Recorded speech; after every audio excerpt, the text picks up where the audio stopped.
Good morning students, मैं जयपुर से doctor तृप्ति विजयवर्गीय अपने यूट्यूब चैनल पर आप लोगों का फिर से स्वागत करती हूँ। और आज एक बिल्कुल नया टॉपिक लेके आई हूँ पार्टनरशिप एक्ट में।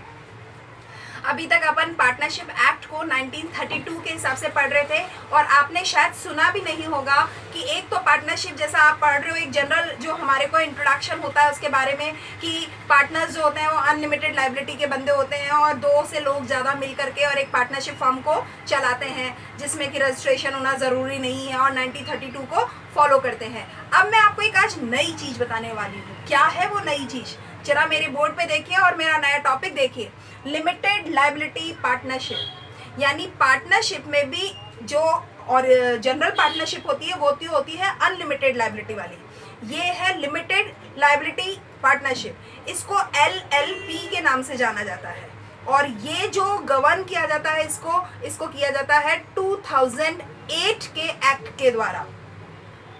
2008 में एक एक्ट पास हुआ था जो कि लिमिटेड लायबिलिटी पार्टनरशिप एक्ट 2008 के नाम से जाना जाता है। और ये लिमिटेड पार्टनरशिप जो होती है ये जनरल पार्टनरशिप से बिल्कुल अलग होती है।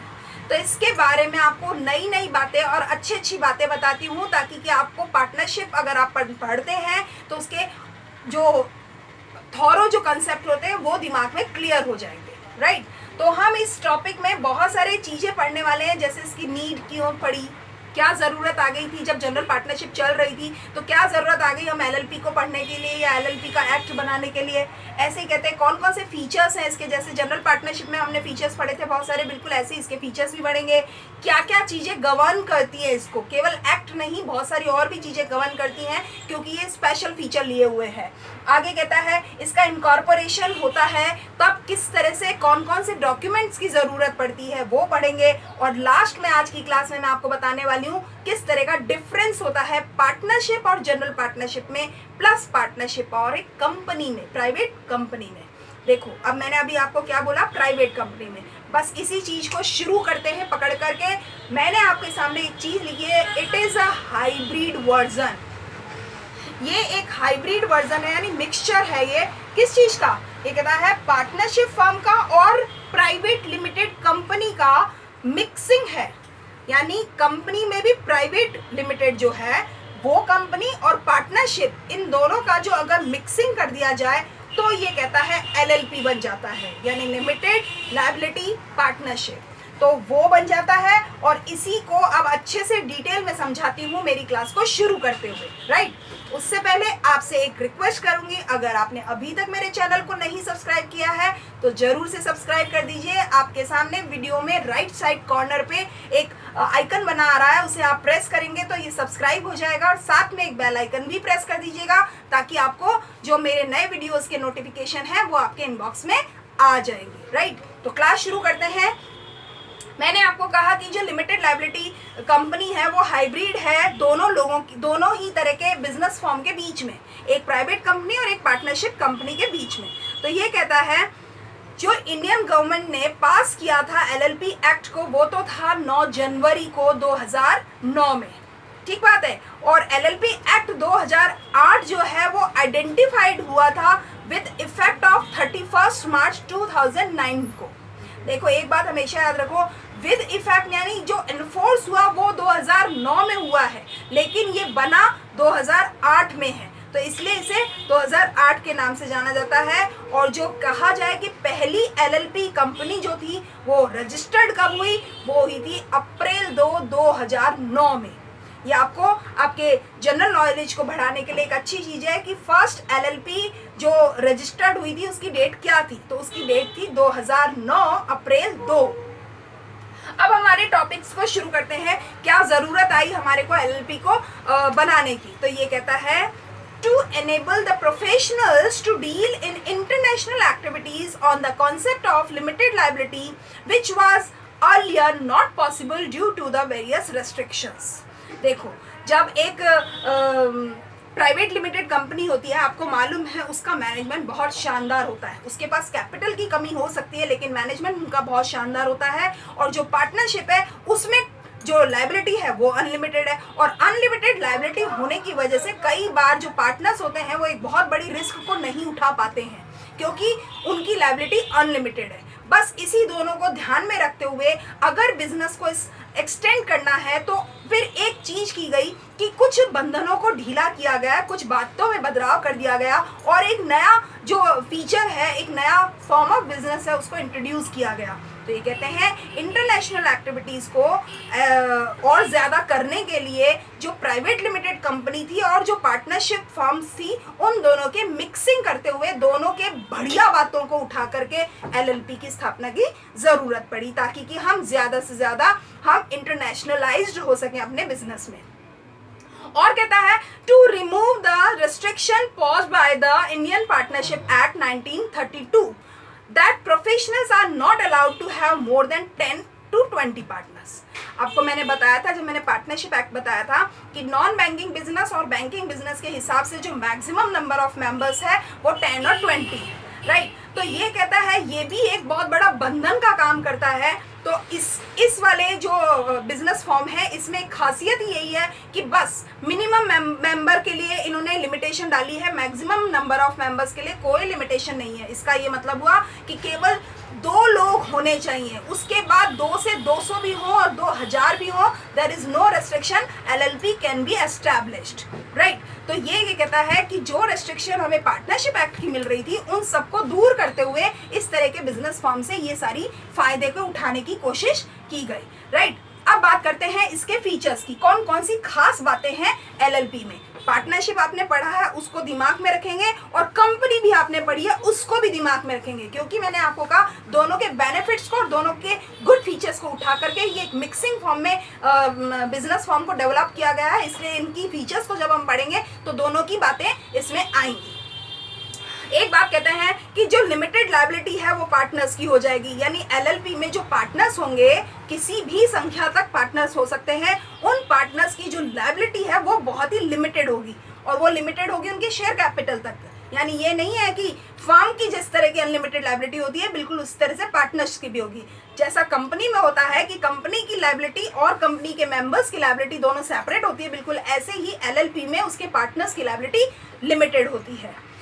नेक्स्ट बात कहते हैं फ्लेक्सिबल फॉर्म है ये ऑर्गेनाइजेशन की। क्यों? क्योंकि दोनों की अच्छी चीज़ों को उठाया गया है। कंपनी के जो लिमिटेड लायबिलिटी या कंपनी के जो और फीचर्स है जैसे इनकॉर्पोरेट किया जाता है, बिल्कुल ऐसे एलएलपी को भी इनकॉर्पोरेट करना जरूरी है, रजिस्ट्रेशन जरूरी है, जबकि पार्टनरशिप में रजिस्ट्रेशन बिल्कुल भी जरूरी नहीं था। इस तरह की जो चीज़ें हैं इन दोनों को क्लब करते हुए ये एक फिजिबल फॉर्म और एक फ्लेक्सिबल फॉर्म होती है बिजनेस की। उसके अलावा ये कहता है कि जो इसका एडमिनिस्ट्रेशन होता है एलएलपी का, वो एडमिनिस्ट्रेशन चलता है उस एग्रीमेंट के ऊपर बेस्ड होता है जो एलएलपी एग्रीमेंट बनाया जाता है। यानी कि जब हम कोई भी एलएलपी को स्टार्ट करना चाहते हैं तो firstly we have to draw a LLP agreement, और एलएलपी एग्रीमेंट कुछ ऐसा हुआ जैसे कंपनी का एमओए होता है। तो एमओए में सारी चीज़ों को शामिल कर लिया जाता है, एओए में सब चीज़ों को गहराई तक उसे फैला लिया जाता है, एक्सटेंड कर लिया जाता है। बिल्कुल ऐसे ही एलएलपी एग्रीमेंट बनाया जाता है और वही उसे गवर्न करता है। उसके बाद का एक फीचर कहता है it is required to registered with ROC. मैंने आपको पहले भी बताया था आरओसी क्या होता है। ROC is registrar of company. तो जैसे कंपनी को रजिस्ट्रार के पास में रजिस्टर्ड करवाना होता है, बिल्कुल ऐसे ही कंपनी जो आप एलएलपी पढ़ रहे हो उसको भी आरओसी के पास में रजिस्टर्ड करवाना जरूरी होता है। इसके बाद ये कहता है LLP agreement is the main incorporation document. ये एक मेन इनकॉर्पोरेशन डॉक्यूमेंट है, राइट। उसके बाद कहता है the economic rights of the partners are freely transferable. जो इकोनॉमिक राइट्स हैं वो पार्टनर्स की बहुत आराम से ट्रांसफर किए जा सकते हैं एक से दूसरे तक, ठीक है। जैसे कंपनी में अपन करते हैं, जैसे जो शेयर्स होते हैं वो ट्रांसफर किए जाते हैं, राइट। अब एक और बात कहता है जैसे कंपनी में परपेचुअल सक्सेशन होता है, यानी कंपनी हमेशा जिंदा है, बिल्कुल ऐसे ही एलएलपी भी हमेशा जिंदा है, शाश्वत है उसका जीवन। एक बार जन्म तो होता है पर मरती कभी नहीं है। बिल्कुल ऐसे ही एलएलपी जन्म तो होगा मगर मरेगी नहीं, सिर्फ बंद हो सकती है। आगे की बात एक और चीज, सेपरेट लीगल एंटाइटी। आपको ये सब सुन करके याद आ रहा होगा अरे ये तो कंपनी एक्ट में पढ़ा है अपन ने, इसीलिए आपको कह रही हूँ बहुत आसान और बहुत इंटरेस्टिंग है ये टॉपिक, और मज़ेदार भी है और यूनिक भी है, हर एक को नहीं पता है। पूरी उम्मीद करती हूँ आपको ये टॉपिक बहुत अच्छा लगेगा, और आप मुझे कमेंट बॉक्स में इसके लिए कमेंट भी कीजिए कि आपको ये टॉपिक कैसा लगा। क्या आपको उम्मीद थी कि मैं पार्टनरशिप एक्ट में एलएलपी पढ़ाने वाली हूँ? मैं आपके कमेंट्स का इंतज़ार करती हूँ। Thank you. ठीक है। अब सेपरेट लीगल एंटिटी की बात कर रहे हैं, जैसे एक कंपनी है उसका अस्तित्व और कंपनी के मेंबर्स का अस्तित्व बिल्कुल अलग अलग है, बिल्कुल ऐसे के ऐसे एलएलपी का अस्तित्व और एलएलपी के पार्टनर्स का अस्तित्व दोनों सेपरेट होते हैं, और ये लॉफुल एंटिटी है, यानी उसने लॉ ने आइडेंटिफिकेशन दिया है, उसे रिकॉग्नाइजेशन दी है। आगे कहता है every partner is an agent of the LLP but not liable for the wrongful acts of other partners. ये खास बात है। यहाँ जो एक दूसरे से बंधने का जो क्रम है ना, जैसे पार्टनरशिप में एक पार्टनर फर्म से भी बंधा हुआ है और पार्टनर दूसरे सारे पार्टनर्स के एक्ट से भी बंधा हुआ है, एजेंट और प्रिंसिपल दोनों था वो ना। अब यहाँ वो सीन नहीं है, यहाँ क्या सीन है, एक पार्टनर केवल उस एलएलपी से बंधा हुआ है, अपने साथ वाले को पार्टनर्स के एक्ट से नहीं बंधा हुआ है, तो ये भी एक बहुत बड़ी बात है। अदरवाइज क्या होता है, किसी एक पार्टनर ने अगर बिजनेस में कोई फ्रॉड या कोई ट्रांजैक्शन में गड़बड़ किया है तो बाकी सारे पार्टनर्स भी उसके वजह से मरते हैं, ठीक बात है, मुश्किल में आ जाते हैं। तो ये कहता है कि जो हर पार्टनर है वो केवल एलएलपी का एजेंट है, अपने साथ वाले पार्टनर के लिए कोई उसकी रिस्पॉन्सिबिलिटी या लायबिलिटी नहीं है। आगे की बात है, in the absence of any provision for distribution of profit और loss, partners are entitled to share profits and losses equally. अगर आप अपना कोई प्रॉफिट लॉस का शेयर फाइनल कर लेते हो या सेटल कर लेते हो पहले से, तब तो ठीक है। अगर कोई उसका सेटलमेंट नहीं हुआ है तो ये कहा गया है जितने भी पार्टनर्स होंगे उस प्रॉफिट या लॉस को इक्वली डिस्ट्रीब्यूट कर देंगे। या तो प्री फाइनल कर लिया जाए कि किस रेशियो में बटेगा, अदरवाइज नहीं किया जाता है तो ये माना जाता है कि सभी पार्टनर्स बराबरी का हिस्सेदारी देंगे। अगर 10 लोग हैं और 10 लाख का प्रॉफिट हुआ है तो 1-1 लाख सबका हिस्सा होगा। आगे एक और बात कहता है, LLPs are not allowed to operate as not for profit organisation. देखो, नॉट फॉर प्रॉफिट ऑर्गेनाइजेशन आपने सुना होगा क्या होता है। ऐसी ऑर्गेनाइजेशन जैसे एनजीओज होते हैं, नॉन गवर्नमेंट ऑर्गेनाइजेशंस होते हैं, या ऐसी ऑर्गेनाइजेशन जो केवल सोशल सर्विस के पॉइंट ऑफ व्यू पे काम करते हैं, उनका प्रॉफिट अर्निंग मेन मोटो नहीं होता है। तो ये कहता है LLP is not like that, वो नॉन प्रॉफिट ऑर्गेनाइजेशन नहीं है, बाकायदा ये प्रॉफिट ऑर्गेनाइजेशन है। तो कभी भी ये उसके परमिशन भी नहीं होता है कि वो नॉन प्रॉफिट ऑर्गेनाइजेशन के जैसे रन कर ले बिजनेस को, ठीक बात है। ये मेरे को उम्मीद करती हूँ कि मैं आपको फीचर्स भी समझ में आ गए होंगे। कई फीचर्स तो कंपनी के हैं, कई फीचर्स पार्टनरशिप के, और कई फीचर्स थोड़े से और एडवांस भी होंगे, क्योंकि ये हाइब्रिड है तो कुछ ना कुछ नया तो होना ही है।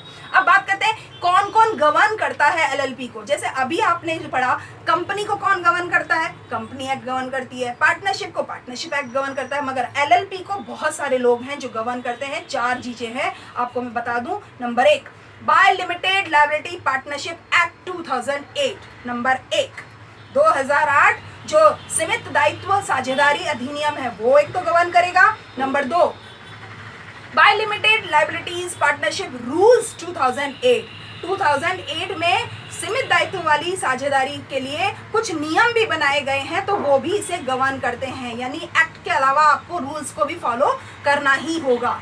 नंबर 3, द ROC, यानी जो रजिस्ट्रार ऑफ जो कंपनी है वो भी इसे गवर्न करता है, यानी कोई भी चीज़ को चेक कर सकता है, किसी भी चीज़ के लिए वो कॉल कर सकता है, किसी भी डॉक्यूमेंट की वो कॉपी मंगवा सकता है। तो इसका मतलब ROC का भी उसके ऊपर कंट्रोलिंग होल्ड होता है। और number 4, by LLP agreement between partners, यानी पार्टनर्स के बीच में जो एग्रीमेंट साइन हुआ है फॉर LLP वो भी इसे गवर्न करता है। एग्रीमेंट में जो चीज़ कह दी गई है अब उसी को फॉलो करना होगा। मैंने अभी आपको कहा जैसे MOA और AOA होते हैं, बिल्कुल ऐसे ये काम करता है। तो आपको ये बात समझ में आ गई होगी कि इसे गवर्न करने के लिए 4 चीज़ें हैं। एक है एक्ट 2008, एक है रूल्स 2008, एक है ROC, और एक है आपका जो इसमें एग्रीमेंट बनाया है LLP का वो, ठीक बात है। अब बात करते हैं कौन कौन से डॉक्यूमेंट की ज़रूरत पड़ती है जब हम इसे इनकॉर्पोरेट करते हैं। तो इनकॉर्पोरेट करने के लिए हमें पार्टनर्स के लिए सबसे पहली इंपॉर्टेंट चीज़ है, कम से कम 2 बस पार्टनर चाहिए, उसके अलावा ज़्यादा में ज़्यादा मर्जियाँ जितने हो जाए, कोई लिमिटेशन नहीं है। कैपिटल की बात करें तो कैपिटल की ना तो मैक्सिमम पॉइंट ऑफ व्यू पे लिमिटेशन है, ना ही तो मिनिमम पॉइंट ऑफ व्यू पे लिमिटेशन है। अगर बात करें नेम्स तो ये कहता है 2 प्रपोज नाम होने चाहिए किसी भी LLP के लिए, उसमें से कोई एक फाइनल हो जाता है। नंबर नेक्स्ट कहता है इसका क्या ऑब्जेक्ट है, उद्देश्य क्या है, तो इसका ऑब्जेक्ट जो एग्रीमेंट में लिखा हो गया वो उसका ऑब्जेक्ट है और बाकी कोई चीज़ नहीं है। नंबर 4 कहता है डॉक्यूमेंट कौन कौन से लगाने पड़ेंगे, तो देखो एक तो होता है आइडेंटिटी प्रूफ, एड्रेस प्रूफ और photo of all partners and DPs। DPs क्या होते हैं, डायरेक्टर्स ऑफ पार्टनरशिप्स, ठीक है। ऐसे ही दूसरी बात कहता है LLP agreement duly stamped as per the relevant Stamp Act of the state. जिस भी राज्य में वो LLP खुल रही है उसका स्टैम्प एक्ट क्या कहता है, उस स्टैम्प एक्ट के हिसाब से एग्रीमेंट स्टैम्प्ड होना चाहिए, यानी मुद्रांक होना चाहिए, उसके ऊपर उसकी स्टैम्प लगी होनी चाहिए। नंबर 3 कहता है सब्सक्राइबर स्टेटमेंट, कितने लोग सब्सक्राइब कर रहे हैं और कितनी परसेंटेज पे कर रहे हैं वो स्टेटमेंट आना चाहिए, जैसा आपने कंपनी एक्ट में पढ़ा है। नंबर 4 कहता है कंसेंट लेटर आना चाहिए सभी पार्टनर्स की तरफ से और DPs की तरफ से, यानी डायरेक्टर्स जो बनने वाले हैं उसके, उनके सारों के कंसेंट लेटर यानी उनकी स्वीकृति आनी चाहिए। और कौन सा फॉर्म लगता है इसमें, फॉर्म नंबर 9 लगता है।